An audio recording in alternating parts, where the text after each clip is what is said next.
সুপ্রিয় দর্শক শ্রোতা, আসসালামু আলাইকুম। যে যেখানে আছেন ভালো থাকবেন, সেটাই আমার প্রত্যাশা। আপনারা সবাই জানেন, বাংলাদেশের সাম্প্রতিক কঠিন অস্থির সময় চলছে। এই সময়ে নানা রকম খবর সারা বিশ্বে ছড়িয়ে পড়ছে। সর্বশেষ খবর, জাতীয় পার্টির সঙ্গে সংঘর্ষকালে গণ অধিকার পরিষদের সভাপতি ডাকসুর সাবেক ভিপি নুরুল হক নুরু আক্রান্ত হয়েছেন। ডাক্তারদের ভাষ্যমতে তার অবস্থা আশঙ্কাজনক। ইন্টারনাল ব্রেন হ্যামারেজের শঙ্কা করছেন তারা। যে কোনো মুহূর্তে নুরুর যে সচেতনতা, সেটা বন্ধ হয়ে যেতে পারে, এমন আশঙ্কা তাদের। এই ঘটনাকে ঘিরে সেনা সদর দপ্তর থেকে বিজ্ঞপ্তি দিয়ে বলা হয়েছে, শান্তিপূর্ণ উপায়ে নিবৃত করতে না পেরে তারা বল প্রয়োগ করেছেন, অর্থাৎ তারা শক্তি প্রয়োগ করেছেন। আবার নুরুর সংগঠনের একাধিক নেতা গণমাধ্যমকে বলেছেন, সেনাবাহিনী এবং পুলিশ তাদের নেতা নুরুসহ অন্যদেরকে মারধর করেছে। নুরুর সংগঠনের সাধারণ সম্পাদক রাশেদ, তিনি অভিযোগ করেছেন সরকারের গুরুত্বপূর্ণ ব্যক্তিরা এর সঙ্গে জড়িত থাকতে পারে, এটাই তিনি বলার চেষ্টা করেছেন। অন্যদিকে সরকারের আইন উপদেষ্টা আসিফ নজরুল, তিনি তার ভেরিফাইড ফেসবুক অ্যাকাউন্টে এই ঘটনার তীব্র নিন্দা জানিয়েছেন। সেনাবাহিনী বলেছেন তারা ঘটনা ঘটিয়েছেন, বল প্রয়োগ করেছেন। সরকারের আইন উপদেষ্টা বলছেন তিনি এর তীব্র নিন্দা জানাচ্ছেন।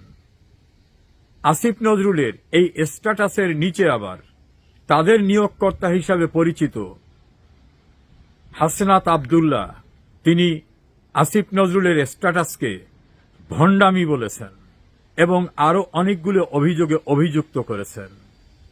আসিফ নজরুলের বিভিন্ন নেতৃবৃন্দ যারা তাদেরকে বসিয়েছেন, তারা আসিফ নজরুলকে বিভিন্নভাবে দায়বদ্ধ করছেন এবং তিনি কি কি করছেন সব জবাব দিতে হবে, এমনভাবে অভিযোগ করছেন।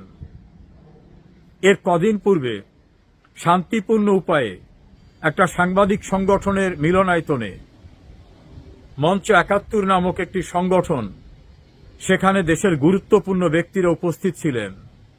ঢাকা বিশ্ববিদ্যালয়ের অধ্যাপক সৈয়দ আনোয়ার হোসেন, আইনের অধ্যাপক হাফিজুর রহমান কার্জন, বীর মুক্তিযোদ্ধা আব্দুল লতিফ সিদ্দিকী, সাংবাদিক মাহবুব কামাল সহ অনেক গুরুত্বপূর্ণ ব্যক্তিরা ছিলেন।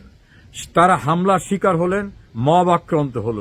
তাদেরকে উদ্ধার করার কথা বলে ডিবি অফিসে নিয়ে আটকে রেখে উল্টো তাদেরকেই সন্ত্রাস বিরোধী আইনের মামলায় আসামি করে কোর্টে পাঠিয়ে দেওয়া হলো। কোর্ট তাদেরকে জেলখানায় পাঠিয়ে দিলেন। অন্যদিকে দিনাজপুরে একটি রিসোর্স আক্রান্ত হল, সেখানে আগুন জ্বালিয়ে দেওয়া হলো। এর ফলে পাশের একটা মাজার এবং মাজারের ভিতর থাকা মসজিদও পুড়ে গেল। কোথায় যাত্রা বাংলাদেশের? অনেকেই প্রশ্ন করছেন।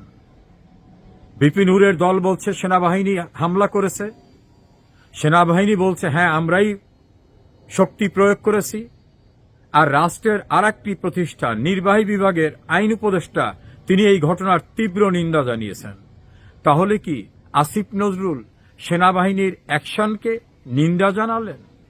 তাহলে সরকারের ভিতরে নির্বাহী বিভাগ এবং সশস্ত্র বাহিনী বিভাগের ভেতরে কি এখন প্রকাশ্য দ্বন্দ্ব? কোন দিকে যাচ্ছে বাংলাদেশ? অপেক্ষা করুন। অস্থির সময়ের বাংলাদেশ সম্ভবত আরো কঠিন পরিস্থিতির দিকে এগিয়ে যাচ্ছে। অনেকের বিশ্লেষণ, মবের রাজত্বে, মবের মাধ্যমে ক্ষমতা দখল করে যারা টিকে আছেন, মব সন্ত্রাস দিয়ে যারা সবকিছু নিয়ন্ত্রণ করছেন, বাড়িঘর দখল, ব্যবসা প্রতিষ্ঠান দখল, গণমাধ্যমের অফিস দখল, এমনকি বিচার বিভাগের প্রধান বিচারপতি সহ অন্যান্য বিচারপতিদের জোর করে তাড়িয়ে দিয়ে ইচ্ছামতো বিচারক বসানো, সর্বত্রই যখন মবের শাসন চলছে, তখন সাম্প্রতিক সময়ে ভিপি নূর এবং মঞ্চ ৭১-এ বীর মুক্তিযোদ্ধাদের লাঞ্ছিত হবার ঘটনা, এটা অস্বাভাবিক কিছু না। মব যেখানে যত শক্তিশালী, মবের নিয়ন্ত্রণে যা কিছু হবার সেটাই হবে। যাদের মব প্রতিরোধ করার শক্তি নেই, তারা মবের দ্বারা নিগৃহীত হবেন, এটাই তো স্বাভাবিক। বাংলাদেশ তো এখন গণপ্রজাতন্ত্রী বাংলাদেশ আর নেই, এখন মবতন্ত্রী বাংলাদেশে পরিণত হয়েছে। মবের রাজ্যের রাজা ডক্টর ইউনূস এই সমস্ত মবকে পৃষ্ঠপোষকতা দিচ্ছেন। এভাবেই তো বিশ্লেষণে বেরিয়ে আসছে তথ্য। অপেক্ষা করুন মবের আরো ভয়ঙ্কর দৃশ্য দেখার জন্য।